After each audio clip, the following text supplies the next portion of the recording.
La banda oficialmente se formó en el 93. 93, ajá. Y al poco tiempo de eso, ya como te cuento, en el 96 ya teníamos una oficina de diseño.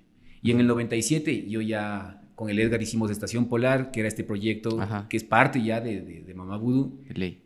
Entonces fue como muy... Todo se dio muy rápido. Claro. Todo se dio muy rápido. Pero y en la parte de la creación, ¿cómo fue este...? Creo que es también un soltar, ¿no? Tú hablas bastante esto de aprender a soltar full las ideas, incluso cuando tú escribes y estás haciendo libros o cuando incluso estás haciendo canciones, o soltar en general las cosas que uno mismo crea.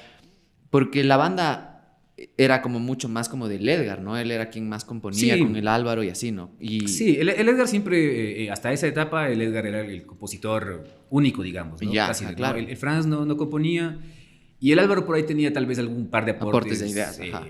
pero digamos que el Edgar es el que sostenía esa parte. Claro, y él le dio el color inicial. ¿Cómo es Sí. eso de que el man se dé la vuelta Claro. justamente hasta por influencia tuya tal vez también para que aporte a la banda? ¿Cómo fue ese momento? O sea, me imagino que fue una cuestión de confianza, ¿no? Y de amistad, y de pura amistad. Porque claro, o sea, al ver que éramos como tan parecidos en muchas cosas, ¿no? En la forma de ver la música, en la forma de... La pasión, digamos, de cómo ver la música, en no pensar en el tema mercantil, ni pensar en el tema comercial, sino como tener como siempre propuestas muy, muy personales y muy honestas.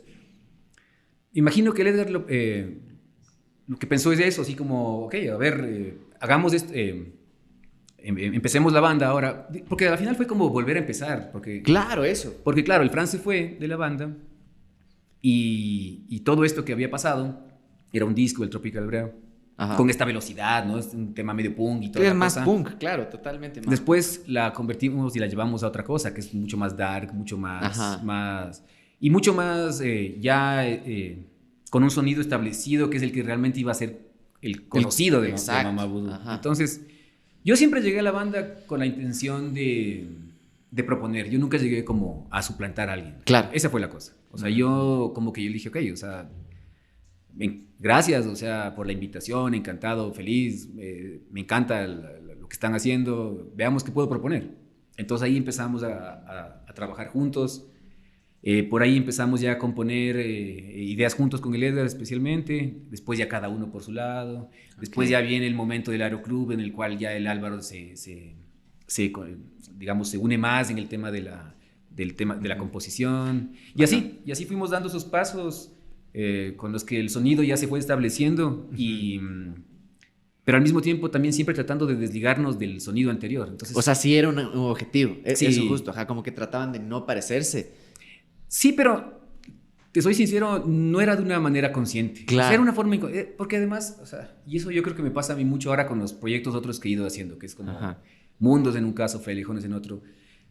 No es que yo diga, yo no me quiero parecer en nada a Mamá Voodoo, ¿no? O sea, no tengo... Sino simplemente empiezo a componer canciones y por ahí, por suerte, sí se han desligado. Entonces, bueno, en el caso de Mundos era mucho más claro porque yo empecé a abordar ritmos y influencias que definitivamente no iban a entrar en Mamá Voodoo. Claro, ¿no? Más latinoamericano. Claro, totalmente, ¿no? Y más de canción popular de los 70, así.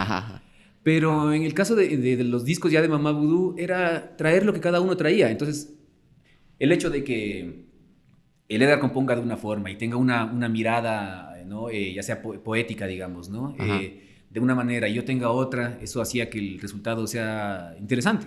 Entonces, aparte, nos gustaba también como componer mucho también ahí in situ, ¿no? O sea, en el cuarto de ensayos, en la casa de los papás del Álvaro.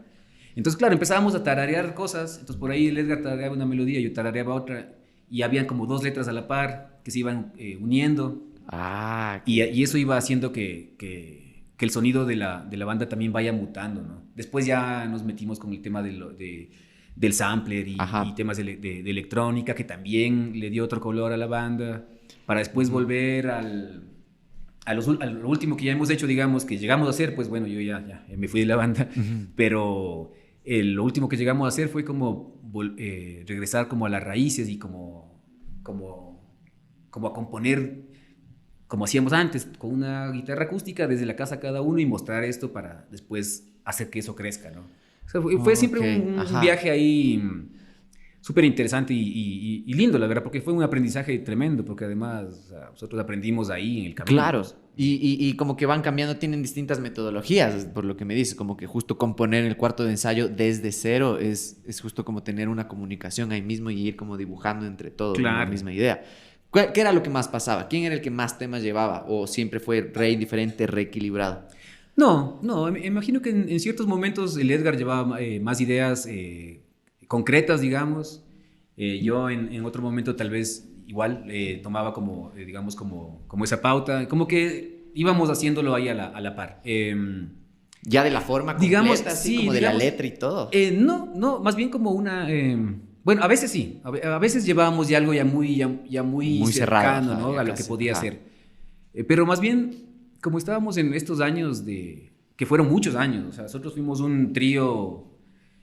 como sin se suele bajo, decir, un power trio, pero sin bajo. Sin bajo. Claro, imagínate vos. Claro. No, pero es lo caso porque yo no sabía, ¿cachas? Claro. Yo no escuchaba, Carlos, yo claro. no escuchaba tanto así como que no hubiera un bajo, o sea, como que se compensaba con ese bombote que suena. Entonces, claro, es como que no me hubiera dado ni cuenta hasta que vi el docu, ¿cachas? Claro, claro, y eso duró una década. Eso fueron 10 años. Es pocazo, loco. Eso fueron 10 años Nosotros estuvimos así 10 años completos hasta que entró el Charby. Ajá. Y ahí, quieras o no quieras, el sonido volvió a cambiar. Claro. Obviamente, ¿no? Había ya otro peso ahí, otra presencia buenísima. Además, el Charby es buen músico, con buenas ideas. Entonces, claro, pero mientras tanto éramos los tres ahí sosteniendo esto y hay que decirlo. O sea, obviamente bien desprolijos, también bien guitarreros, así como... Claro. Ruidosos, ¿no? O sea, siempre como que nos fuimos un poco, no por decir, ¿no? A contracorriente del virtuosismo, ¿no? O sea, ya, como ajá, eso, no, o sea, sabíamos que habían tales propuestas de acá, de bandas, ¿no? Que cuidan muchísimo. Nosotros, en cambio, conseguíamos hacer canciones con 2, 3 acordes, pero lográbamos hacer buenas canciones. Claro. Entonces, y decíamos, y bueno, después salíamos y tocábamos, y ahí, en cambio, sí nos llegaba siempre este espíritu bien punk, ¿no? Claro. Que era así como tocar fuerte, con distorsión, duro, súper entregado, porque siempre fuimos entregados en escenario. Entonces, fueron un montón de años de experimentación y de, como te digo, y de aprendizaje, ¿no? Y además, y de muchas caídas, obviamente, muchas caídas, tal vez de momentos que no hubieron como aciertos puntuales, pero nosotros siempre estábamos confiando mucho en nuestra visión y nos sosteníamos el uno con el otro. Entonces estábamos los tres ahí, eso, confiando, o sea, diciendo, a ver, o sea, nosotros sentimos que aquí tenemos algo que es potente y que se puede, que puede llegar, que puede controlar, entonces sigamos. Ajá. Y nosotros somos, tal vez, me refiero a la primera etapa de la banda, antes de nosotros darnos este break largo que tuvimos. Ajá. De las bandas que más produjo acá, porque a la son final, las que más discos tienen, loco. Claro, son 7. Sí, ¿no? Son 7 y 2 singles últimos que es hasta donde yo ya, digamos, ya acompaño a la banda. Pues. Simón, tienen full discos. Y, oye, ¿y esto de no tener bajo fue una decisión consciente o fue algo como que solo dijeron, ya, no asoma un bajista? Porque no había muchos bajistas. Yo era cagado encontrar bajistas antes también. Sí, yo me imagino que, bueno, obviamente el Franz ya dejaba la banda, entonces en esos momentos, hablábamos mucho de, no sé, siempre nos gustó Sonic Youth, ¿no? O sea, en esos momentos habían otras bandas, así, no sé, bandas de post-rock que nos gustaban, no sé, y por ahí, claro, o sea, yo no soy bajista, entonces yo lo que tenía para aportar era la guitarra. Entonces, y nunca se nos pasó por la cabeza como decir, a ver... Tú agárrate un bajo. Claro, exacto, ¿no? Que es la clásica, ¿cachai? Que es lo que sí, claro, que pasa en un montón de bandas. De hecho, justo eso cuenta el Favara en el podcast anterior. Que algo así, lo alcancé a escuchar, Ajá, que le tocó tocar al Paolo el bajo porque el Iván tocaba mejor. Claro, y qué es lo que pasó con los Beatles. Los Beatles, Paul McCartney era guitarrista, y después como que no había quien se encargue del bajo y fue una de las decisiones más acertadas que de la historia. Las líneas de bajo de Paul McCartney son increíbles. Total, en los Beatles son increíbles. Qué foco, ¿no? Sí pasa full ese rezago, así como que le descienden a bajista.